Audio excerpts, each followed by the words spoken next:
Needless to say, China's rapid transformation from a largely agrarian society to an industrial powerhouse over the past 4 decades has been one of the most remarkable economic stories in modern history.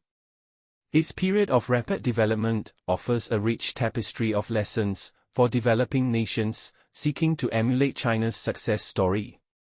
By analyzing the Chinese experience, the aim of this video is to uncover practical strategies that can be adapted in local contexts to foster sustainable development and economic progress. While it's crucial to recognize that China's model is not one-size-fits-all, some variables can be fine-tuned and used in local context. My earlier video in this series covered the foreign direct investments, FDIs, special economic zones, SEZs, and economic models modern China applied. This video will focus and analyze its utilization of the Hukou system in Household Responsibility System, HRS, to its advantage.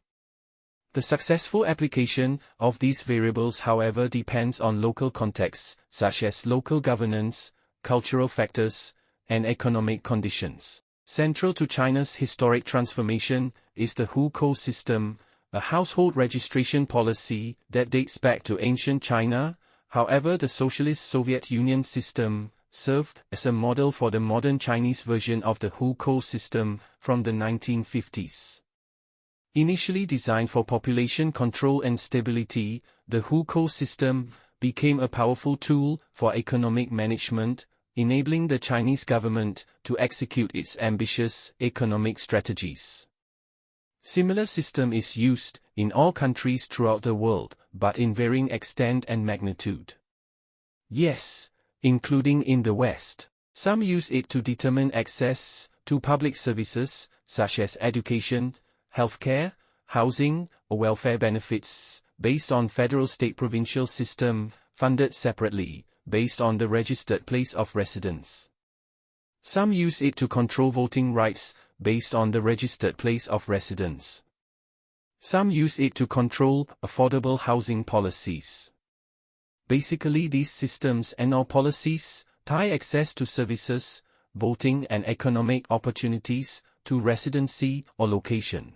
Factors like economic inequality, state residency requirements, and local housing policies are indirectly used to act as barriers to internal migration. In this analysis, we will explore how China utilized the Hukou system to its advantage, focusing on its role in controlling migration, urban development, social control, inflation control, and the management of public resources.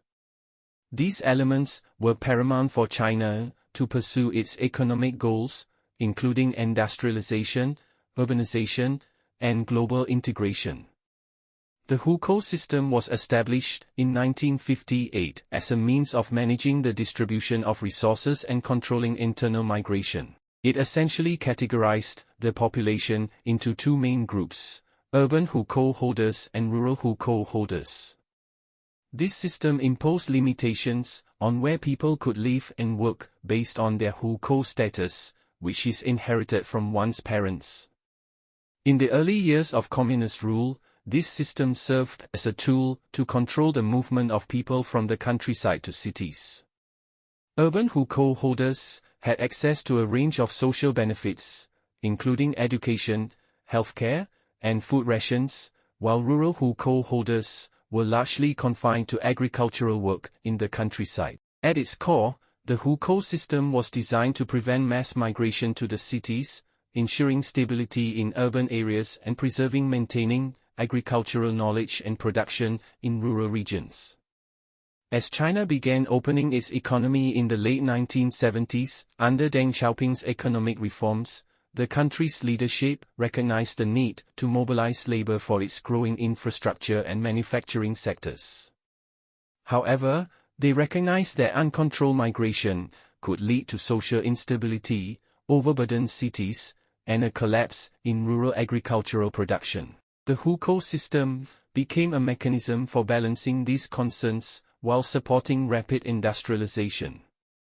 The Hukou system created a dual labor market, a large, flexible, low-cost workforce, drawn from rural areas, to work in urban factories and construction sites, without granting them the full benefits of urban residency. These rural migrants, often referred to as floating populations, were instrumental in powering China's economic engine, particularly in labor-intensive industries, such as textiles, electronics, and construction. For example, by limiting access to urban social services, the Hukou system allowed cities to benefit from cheap labor without the full cost of providing housing, healthcare, and education to migrant workers. This helped keep production costs low, contributing to China's competitiveness in global markets. Migrant workers typically worked in low-paid, informal jobs, creating a flexible labor force that could be expanded or contracted depending on economic conditions. This flexibility allowed China to respond rapidly to shifts in demand. In many countries, rapid and unplanned urbanization led to an excess supply of labor in cities, which caused short-term unemployment and potentially pushed wages upward in certain sectors due to demand for services and goods outpacing supply. However, China's Hukou system limited the number of rural migrants who could permanently settle in cities, helping the government to manage the supply of labor effectively. By controlling who could access full urban residency, the government regulated labor supply in urban centers, preventing an oversupply of workers in certain regions. This prevented wages from rising too quickly in response to high demand, which would have pushed production costs higher and led to inflationary pressures. Migrant workers, due to their limited access to urban benefits and services, were generally paid lower wages compared to urban Hukou holders. This kept production costs low for businesses, particularly in labor-intensive sectors, which helped prevent inflationary pressures from rising wages spilling over into overpriced products. Another major source of inflation in rapidly urbanizing economies is housing and real estate price inflation. When large numbers of people migrate to cities without corresponding development in housing infrastructure, property prices often skyrocket due to increased demand.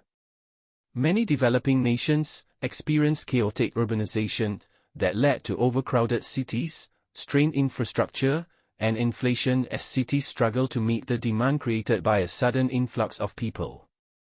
In countries like Brazil and India, urban slums grew alongside the cities, creating a major source of inflationary pressure as the government scrambled to provide services to underserved populations. China's approach was far more planned and controlled. The Hukou system allowed the government to direct where and how urbanization occurred, thus avoiding the creation of vast slums and unmanageable megacities. The Hukou system restricted rural migrants from gaining access to full urban benefits, including the right to purchase property or access public housing in many cities. This prevented a surge in demand for urban real estate, which would have driven up housing prices. As a result, China was able to avoid the kind of housing crises seen in other rapidly developing nations. Controlled migration, combined with large-scale government investment in urban housing, allowed the state to plan for urban expansion in a more orderly manner, keeping housing price inflation in check. Urban slums in Chinese cities did not develop on the same scale as in other rapidly industrializing countries. In the 1980s, China established SEZs. These zones became hubs of foreign investment and industrial development. By restricting full Hukou status to a limited number of urban workers, while permitting temporary migration of rural workers, China was able to foster rapid urban growth without overwhelming these nascent cities. The Hukou system allowed the government to focus on the development of tiered cities, from large, first-tier cities like Beijing and Shanghai to smaller, third- and fourth-tier cities. This structured approach helped prevent excessive concentration of the population in a few megacities and promoted balanced regional development. By limiting who could settle permanently in cities, the Hukou system helped avoid these inflationary pressures. Overcrowding was kept in check, preventing shortages and price inflation in basic human necessities, such as housing, water, and food that could have driven prices up. At the same time, it allowed the government to invest in urban infrastructure in a more planned and strategic way.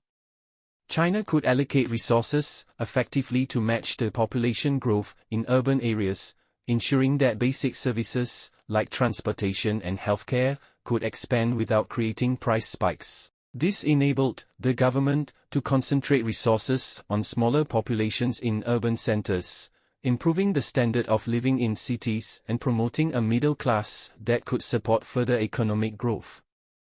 Perhaps most importantly, was that the Hukou system ensured that the agriculture knowledge of a substantial portion of the population remained in rural areas and continued to be engaged in agriculture. In many countries undergoing rapid urbanization, rural depopulation leads to a fall in agricultural productivity, since knowledge was also lost, which can cause food prices to rise sharply as cities become more dependent on food imports. This contributed to food price stability in urban areas, as the country was able to maintain domestic agricultural output, reducing reliance on expensive food imports. By keeping rural populations tied to their land through the Hukou system, the government ensured that many families continued to retain a foothold in agriculture. This not only maintained food security, but also provided an insurance, a backup plan, a fallback for rural migrants who might not succeed in the urban economy, reducing the likelihood of large-scale urban poverty. China did underestimate growing urban population food preferences, which I will cover in another video. Don't be surprised, China did make mistakes along the way, but they managed to turn it around quickly. Social stability was a major concern for the Chinese government during its economic transformation. Uncontrolled migration and the creation of a large, disaffected underclass could have led to political unrest. The Hukou system, by restricting the rights of migrants and channeling their movement, played a critical role in maintaining social order during this period of dramatic change. After facing criticism, Hukou system is contributing to inequality between urban and rural populations. The government has initiated reforms to gradually loosen Hukou restrictions in smaller cities, encouraging more rural to small and medium-sized city migration and addressing the growing wealth gap between regions. In recent years, the Chinese government has implemented aggressive poverty alleviation programs, which aim to reduce income inequality and improve infrastructure in rural areas. For example, large-scale investments in rural healthcare, education, housing, and social services have narrowed the rural-urban divide. The government's rural revitalization strategy aims to improve the livelihoods of rural residents by enhancing agricultural productivity, modernizing rural industries, and improving living conditions. By upgrading infrastructure and creating more local job opportunities, the government hopes to reduce the need for rural residents to migrate to cities for better services. One of the areas receiving significant attention is rural healthcare. The government has been investing heavily in public hospitals and clinics in rural areas, improving access to quality healthcare for residents. This initiative aims to reduce the dependence on urban centers for health services.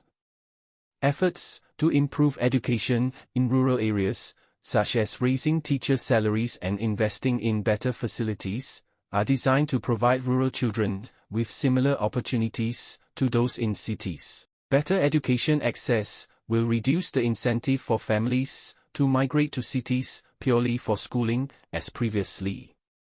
The government has been working towards integrating rural and urban social security systems, including pensions and healthcare. By creating a more unified national system, rural residents will have access to similar benefits as their urban counterparts, regardless of their Hukou status. Expanding digital infrastructure to rural areas has been a priority for China for some time, allowing residents in remote areas access to telemedicine, online education, and e-commerce. This can reduce the need for migration by making services more accessible in rural regions. Recent policies have encouraged migrants to move not only to large cities, but also to small and medium-sized cities where the Hukou system is more relaxed. This has created new opportunities for rural migrants without having to rely on megacities like Beijing or Shanghai, which still maintain strict Hukou controls. By promoting industries like agriculture, tourism, and e-commerce in rural areas, the government is working to boost the local economy and reduce migration pressure on urban centers. This aligns with the broader goal of balanced regional development. While the Hukou system hasn't been completely overhauled, pilot programs in smaller cities have loosened migration restrictions, making it easier for rural residents to obtain urban Hukou and access services in certain areas. If these programs prove successful, they could serve as a blueprint for broader reforms across the country. You will notice how the Chinese are flexible in their approach, and communal emphasis is paramount, allowing policymakers to experiment with small population, fine-tune approach before extending the model to wider areas. If these trends continue, the Hukou reform may not be as urgent anymore once rural residents have access to services like education, healthcare, and social benefits similar to in urban. Instead, ongoing reforms could make the system more flexible while improving living standards across the country, ensuring balanced development and further poverty reduction. This approach reflects China's strategy of gradual reform, addressing the system's inequities without abandoning the structure that has helped maintain social and political stability during its rapid economic transformation. Conclusion. The Hukou system has been a crucial instrument in China's economic strategy, allowing the government to control labor flows, manage urbanization, and maintain social stability while executing its ambitious industrialization and modernization plans. Though it has contributed to significant social inequalities, the system provided the structure necessary for China's meteoric economic rise. The Hukou system, while criticized for exacerbating social inequality, was an effective tool for controlling inflation during China's rapid economic transformation.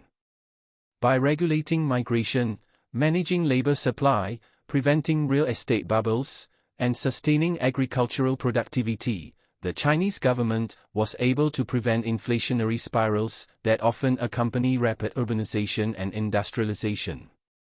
In doing so, China maintained the stability needed to execute its long-term economic strategy, balancing growth with price stability. As China continues to reform the Hukou system, managing these inflationary pressures will remain a key challenge for policymakers.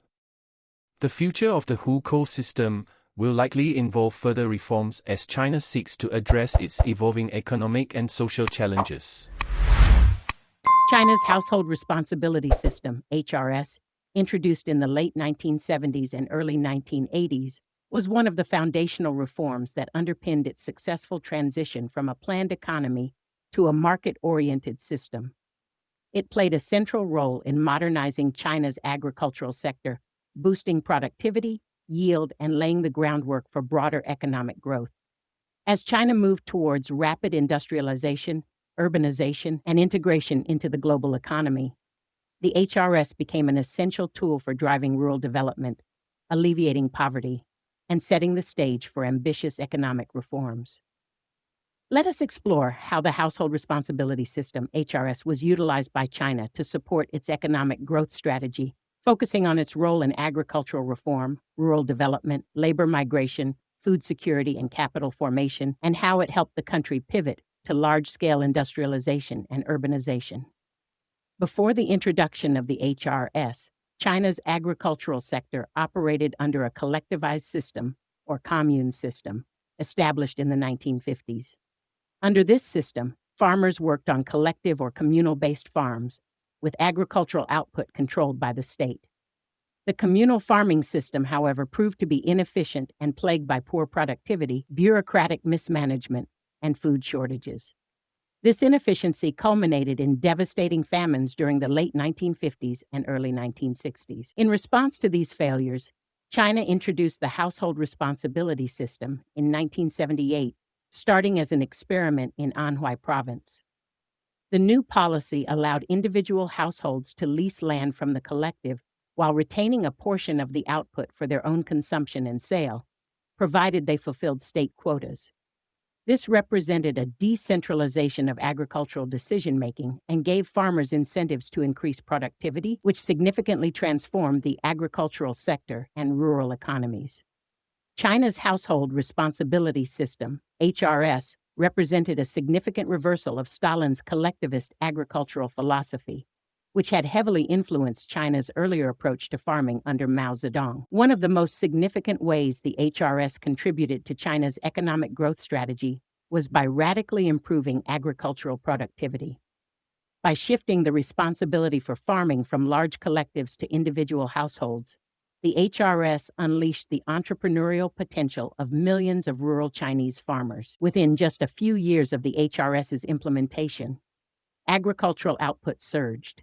By 1984, grain production had increased by nearly 34% compared to the late 1970s. This rise in output ensured food security and reduced the need for grain imports, which had previously been a heavy burden on the national budget. The HRS decentralized decision-making and incentivized farmers to optimize their own resources. Farmers could decide what crops to grow based on local conditions and market demand, leading to better land use and crop diversity. With more freedom over their output, farmers could sell surplus crops in local markets, providing an additional income stream. This income boost lifted millions of people out of poverty, particularly in rural areas where poverty had been widespread under the previous collectivized or communal system. By securing food security and boosting rural incomes, the HRS helped stabilize the economy and provided a more solid foundation for China's future industrial growth. One of the most profound effects of the HRS was the creation of surplus labor in the countryside. As agricultural productivity increased, fewer workers were needed on farms, freeing up millions of rural workers to engage in other economic activities. This surplus labor was pivotal in supporting China's subsequent strategy of rapid industrialization and urbanization. The increase in agricultural productivity allowed rural families to send younger family members to the cities to work in factories, construction, and services. This migration was critical in providing a low-cost labor force for China's burgeoning manufacturing sector. The creation of a floating population of rural migrant workers allowed China to meet the labor needs of its industrializing coastal cities without facing the social upheaval often associated with rural-urban migration in other developing countries. The surplus labor generated by the HRS also supported the development of township and village enterprises, TVEs, which emerged in the 1980s as a crucial part of China's rural industrialization strategy. TVEs absorbed rural workers who were no longer needed in agriculture, creating jobs in light manufacturing, construction, and services in rural areas. These enterprises contributed significantly to local economic growth and reduced the need for rural migration to large cities, providing an early form of decentralized industrialization. The HRS allowed China to maintain a strategic labor reserve in rural areas, which could be drawn upon as needed for industrial or construction projects. This flexible labor force helped China sustain its economic growth during periods of high demand, while also avoiding the social dislocation and overcrowded urban slums seen in other rapidly industrializing nations. The HRS also played a critical role in facilitating capital formation in the rural economy. By allowing farmers to retain and sell surplus produce, it enabled them to accumulate capital, which could be reinvested in agriculture or used to start cottage industries. Many farmers used the extra income generated by the HRS to invest in better tools, seeds, fertilizers, and machinery, further increasing agricultural productivity. This cycle of investment and reinvestment contributed to long-term improvements in the agricultural sector and helped modernize rural farming practices. In addition to reinvesting in farming, many rural households invested their profits in non-agricultural ventures, including small-scale manufacturing and local service businesses. These activities supported the development of local economies, creating a multiplier effect that contributed to broader economic growth. The capital accumulated in rural areas also played an indirect role in supporting urbanization. Many rural families financed the education of their children, who later migrated to cities in search of better employment opportunities. In this way, the HRS indirectly contributed to the formation of a skilled urban workforce, where previously unskilled workforce formed the bulk, which was critical to China's ongoing economic development. The HRS was also an essential tool in maintaining rural economic stability, which was critical for China's overall economic growth. By increasing rural incomes and boosting agricultural productivity, the HRS helped ensure that the benefits of growth were more evenly distributed across the country, preventing the kind of rural unrest that had historically plagued China. While industrialization and urbanization were central to China's growth strategy, the Chinese government didn't lose sight of the dangers of neglecting rural areas. The HRS ensured that rural areas shared in the benefits of economic reform, thereby mitigating the income gap between rural and urban populations, at least in the early years of reform. By improving rural incomes and living standards, the HRS contributed to social stability during a time of rapid economic change.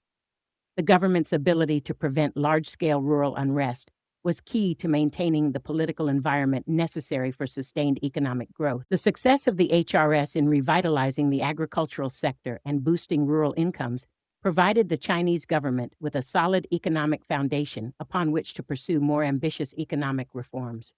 With food security ensured, social stability maintained, and capital flowing into both rural and urban areas, China was able to implement broader market reforms in industry, finance, and trade. The HRS played a role in stabilizing the rural economy, allowing the government to focus on attracting foreign direct investment, FDI, and opening special economic zones, SEZs, in the 1980s and 1990s.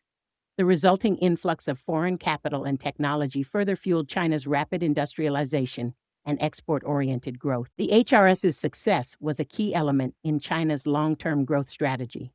By promoting rural development and creating a pool of surplus labor, the HRS provided the manpower and economic stability needed to pursue industrial and technological modernization, which later led China to become a global economic superpower.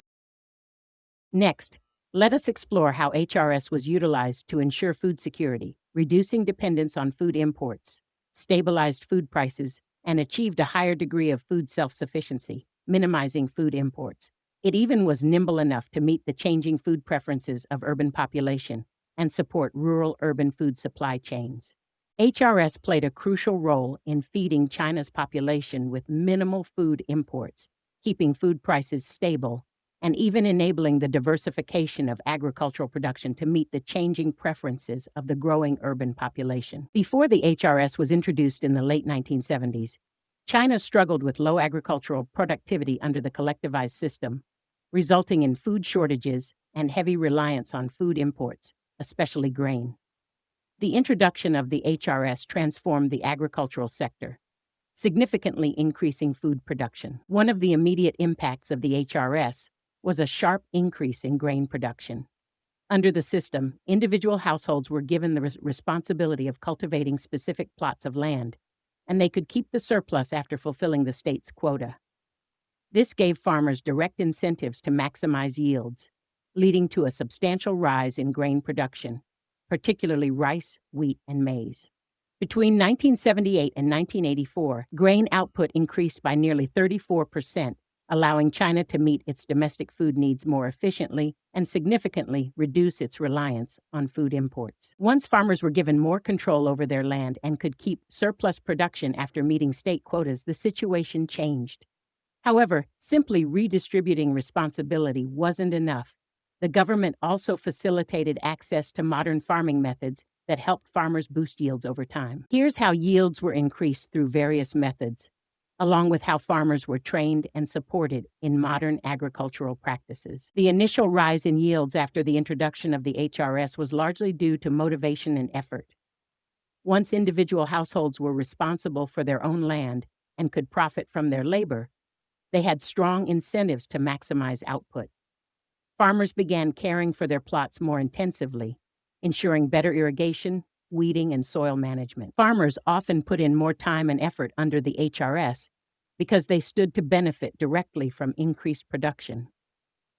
These early gains in productivity were soon augmented by modern agricultural techniques introduced by the government. After the HRS increased output through basic chain work habits and land management, China's government focused on modernizing agriculture through the introduction of modern farming methods. High-yield crop varieties, HYVs, were introduced to increase the productivity of staples like rice, wheat, and maize. These HYVs were developed to resist diseases, pests, and climate variations, enabling farmers to grow more per hectare. China led the world in the development of hybrid rice, pioneered by scientist Yuan Longping. Hybrid rice varieties significantly increased rice yields compared to traditional varieties.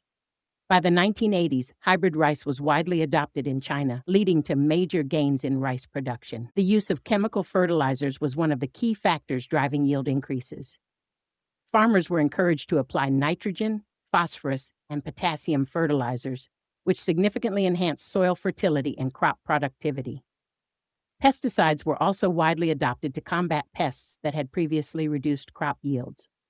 The government promoted the use of pesticides to protect crops from insects, weeds, and diseases, which helped minimize losses and boost overall production. We will come back to the negative effects caused by using chemical fertilizers and pesticides in a later video. These were lessons China learned along the way. Although mechanization was not immediately widespread after the introduction of the HRS, due to the small size of many family plots, over time the government promoted the adoption of tractors, tillers, threshers, and pumps. Mechanization allowed farmers to plow, sow, and harvest more efficiently, reducing labor needs and increasing the area that could be cultivated. Mechanized irrigation also helped increase water efficiency, particularly in areas with limited water resources. Collaborative farming efforts emerged in some areas where farmers pooled resources to use larger equipment like tractors and harvesters, which made the use of machinery more feasible in small-scale farming. Small-scale cooperatives began to spring up in rural China, a semi-return to commune method introduced from former the Soviet Union. These cooperatives helped small farmers access machinery, bulk buy inputs like fertilizers, pesticides. These centers doubled as learning centers to share modern farming techniques through demonstration farms. To combat water shortages and improve the reliability of crop production, the government invested heavily in irrigation infrastructure. This included building dams, canals, and local irrigation systems, which allowed farmers to more consistently water their crops, reducing dependence on unpredictable rainfall. The introduction of modern irrigation methods, such as drip irrigation and sprinkler systems, improved water use efficiency, allowing farmers to cultivate more land with less water and thus improve yields, particularly in arid regions. Although China has been cautious with widespread use of GMOs, it has experimented with GM crops such as Bt cotton, which was genetically modified to resist pests. Bt cotton became popular because it required fewer pesticide applications and provided higher yields.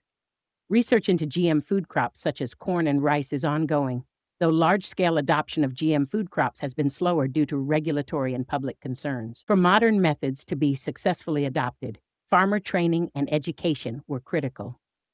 The Chinese government implemented several strategies to train farmers in new techniques. The government expanded its agricultural extension services, where specialists were sent to rural areas to provide training on the use of fertilizers, pesticides, improved seeds, and machinery. Extension workers provided demonstrations, workshops, and direct one-on-one advice to farmers, helping them understand how to maximize yields using modern inputs. Local governments were instrumental in organizing training sessions for farmers, especially when new technologies or seeds were introduced. These sessions often focused on best practices for planting, fertilization, pest control, and water management. Another example of communal system that was adopted. In many cases, local governments also facilitated the establishment of farmer cooperatives where knowledge and resources could be shared. These cooperatives helped small farmers access machinery and bulk buy inputs like fertilizers and seeds, making modern methods more accessible. Demonstration farms were established across rural China to show farmers how new technologies and modern farming techniques could be applied in practice. These farms served as learning centers where farmers could observe the benefits of modern methods in real time and receive hands-on training. The government provided subsidies to encourage the adoption of fertilizers, pesticides, and machinery. Low-interest loans were also made available to help farmers purchase modern equipment or invest in irrigation infrastructure through cooperatives.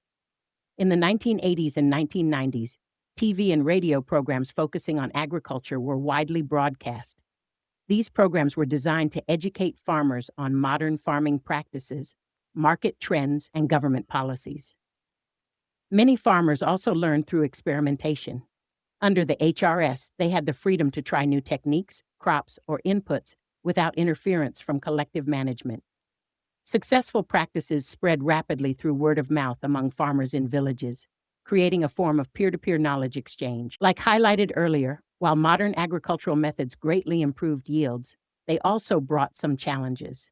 The extensive use of fertilizers and pesticides led to soil degradation and water pollution in many areas, creating long-term sustainability issues. The expansion of mechanized agriculture and irrigation also contributed to water shortages and environmental degradation in some regions, necessitating further reforms in recent decades. China's agricultural research institutions, like the Chinese Academy of Agricultural Sciences, worked to reverse these unexpected shortfalls, and more programs focusing on improving soil health, preventing erosion, and better water conservation practices, critical for sustainable long-term productivity, were and continue to be introduced. Let's summarize how the two systems complemented each other in achieving China's strategic goals.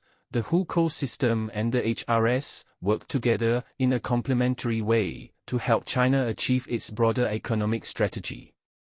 Both systems were crucial in managing urban-rural dynamics, which allowed China to balance industrialization, agricultural modernization, and urbanization.